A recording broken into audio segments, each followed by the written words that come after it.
دا یو خار و هغې ته شیر ناپرسان وي. هغه داسې خار و که بیا ورځئ نو ورشئ، هغې کې یو پسه چې دی که نه په 1 روپۍ و، 1 کیلو غوښه هم په 1 روپۍ وه، او یو سیخ هم په 1 روپۍ و، او یوه ټوټه د غوښې هم په روپۍ وه، او پوره بنګلم په روپۍ وه، دکان هم په روپۍ و، کالیم په هر شی په 1 روپۍ. نو استاد او شاګرد دې کلي ته ورغله. شاګرد ورته وی استاد دې کلي کې به ایثار شو، دلته خو یو پسه په 1 روپۍ دی، نو دا باخلو ځان ته به دې کړۍ پخو او دا باقي به په 1 روپۍ کیلو خرڅو، نو مالداره بم شو او سټ بم هم غټ شي. هغه ورته وی بچیه تخته د دې کلي نه جلده ګوره تم په 1 روپۍ دوی مازغه کار نه کوي. استاد ورته وی شاګرد ورته وی استاد زه خو ځم نو که ته ځې ځه. دی پاتې شو، پادیره کې ځان ته جونګړه ولګوله، هره ورځ به یو پسه راوړه، ځان ته به یې کړیم کو، باقي 1 کیلو به یې خرڅوله. 100 روپۍ جمع کړي او سم غټ شو، سټ سم غټ شو. په دې ښار کې یوه قصه وشوه. د شپې یو کور ته غل ور واوړېده، نو چې د غلا سامان یې راپورته که که نه او بیا راکوزېده، نو ناوې ته لاس واچو. ناوه پېژنې؟ نو ناوه ورباندې را خلاصه شوه، نو غل راوغورځېده او ناوه په پښو ولګېده، پښه یې خوږ شوه. نو سار وختي قاضي ته لاړو چې قاضي صاحب زه دغې کور ته غلا دپاره تللی ومه او ناوه خرابه ایښې وه، دا وګوره پښه مې خوږ شوه. هغه ورته وی راوړی کور والا راولئ. کور والا پسې ورغی، وی صاحب څه چل دی؟ وی غل دې بیګا د کور نه غلا کړې وه او دی چې راکوزېده نو ناوه دې خرابه ایښې وه، پښه یې خوږ ده، خلاصېدی چېرته شي؟ هغه وی صاحب زما ګناه نه ده، ما دا کاګل په ټیکه ورکړی و. نو دا دغه ټیکې والا کار وکنه چې دغه ناوې خرابه ایښې دلته یې خټه کم اچولې ده. هله وی ټیکې والا راولئ. نو ټیکې والا راوسته، وی څه چل دی؟ وی غل دې کور ته داخلېده چې سامان یې راکوزو که نه، نو ناوې ته لاس واچو، پښه یې خوږ ده. نو موږ د کور والا راوغوښته، وی چې ما خو په ټیکه ورکړی، تا دې ناوه کې دا خټه څنګه کمه ایښې ده، اوس به دې مړ کو؟ هغه وی صاحب زما غلطي نه ده، دلته د یو کور نه جلکۍ سر راښکاره کړو، نو ټول خلک د هغې په ننداره شو، نو زم د هغې په ننداره شوم، نو په ځان پوی نه شوم، دلته رانه خټه لږه وغورځېده. وایي کار خو جلکۍ کې دی. نو بس هغې راوغوښته. هغې ورته وی زما څه ګناه ده؟ وی ګناه لا خبر یم کې، غل چې دی دې کور ته وړېدلی و او چې راوړېده که نه او دې ناوې ته لاس واچو، نو پښه یې خوږ ده. نو موږ کور والا راوغوښته، وی د ټیکهدار غلطي ده. ټیکهدار وایي جلکۍ سر راپورته کړو. جلکۍ وی زما غلطي نه ده، دلته یو غاګ وشو چې په دې لاره کې یو سړی راغی لنډ قد والا، ټولو خلکو ورکتنو مام سر راپورته کو. وایي چل خو هغه سړي کې دی. نو هغه یې راوستو، ورته وی ټول کار تا کې دی، ته په بازار کې ګرځې او جلکیانې درته سر راپورته کوي، ټیکهدار نه خټه کمه غورځېږي، ناوه کمزوري کېږي او د غل پښه خوږېږي. نو تا به مړ کړو چې جلکۍ سر نه راپورته کوي او ټیکهدار نه خټه نه غورځېږي، د غل پښه به بچ کېږي. بس هغه یې رونیو په دار یې ودرو. هغه پړی که نه، هغه پړی چې ور اچو که نه، نو د ده خو سټ وړوکی و، ابتې وتو. وی دا خو صاحب نه مړ کېږي. وی ولې؟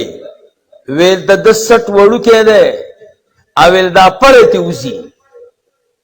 ویل سړی خو مړ کول ضروري دي، اوس داسې سړی وګورئ چې سټ یې غټي.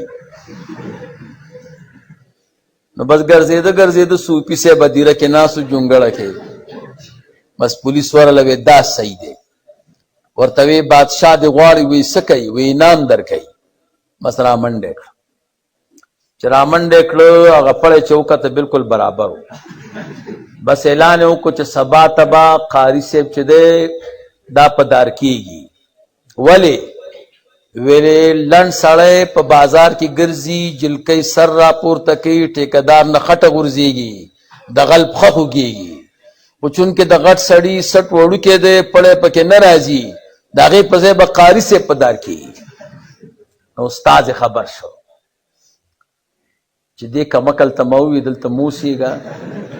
نو بس هغه راغی او ورته وی سبا ته به یو کار کوو، زه به درته رامنډه کم او دا پړی به په خپل غاړه کې واچوم چې زه ځان مړ کوم، او ته به وی چې نه زه ځان مړ کوم، نو کار به سم شي.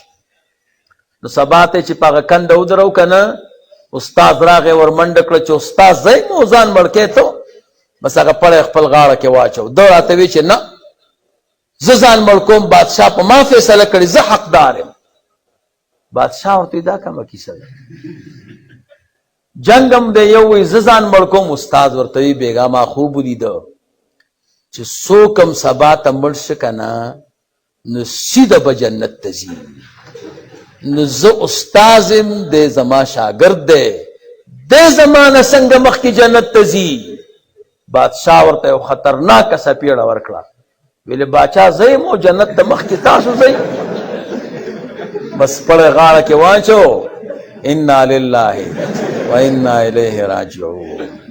ورته وی راتښته، د غل پښه خوږ شوې ده، بادشاه پکې په دار شو.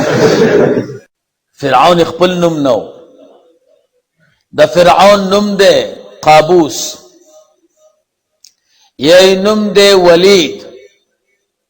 ولید ابن مصعب ابن ریان. د پلار نومې مصعب دی، د نیکه نومې ریان دی.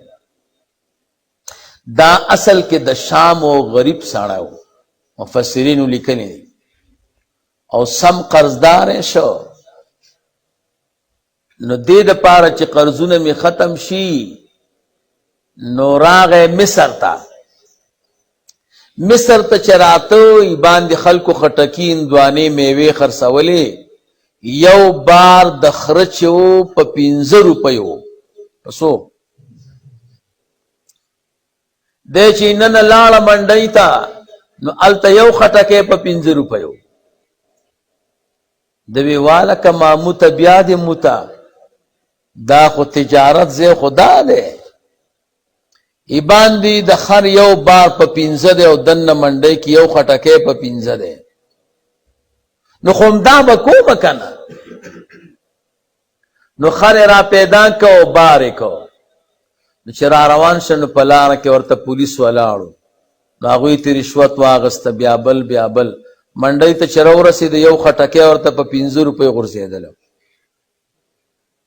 خلکو نه پوښتنه وکړه چې دا پوښتنه نشته؟ خلکو ورته وی دا شعر ناپرسان دی. فرعون وی دا خو شعر ناپرسان دی، څوک پوښتنې نه کوي. ښه پوښتنه نه کوي، نه داسې کار یې وکړ، یو غټه هدیرې پیدا کړه او دا هدیرې سر ته یې پاټک ولګو.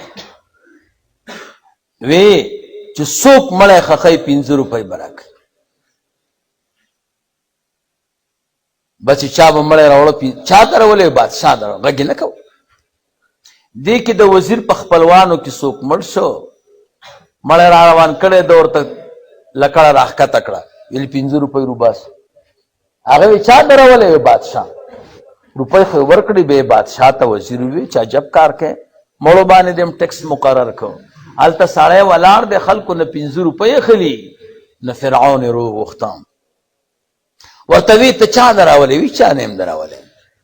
نو قصې ورته وکړه د خټکو، او تعالی خو زه چا پرېښودم نه. نو دقه طریقه مې وکړه، مې که چا بادشاه ته بوتلم خو ډېره ښه ده، که یې بونتلم مالداره خو به شم که نه. بادشاه چې وکتل چې سړی خو ډېر هوښیار او عقلمند دی، بس ځان سره یې وزیر کړ. دومره محبوبیت پیدا کړ چې د وخت بادشاه مړ شو نو بس دی بادشاه کړ.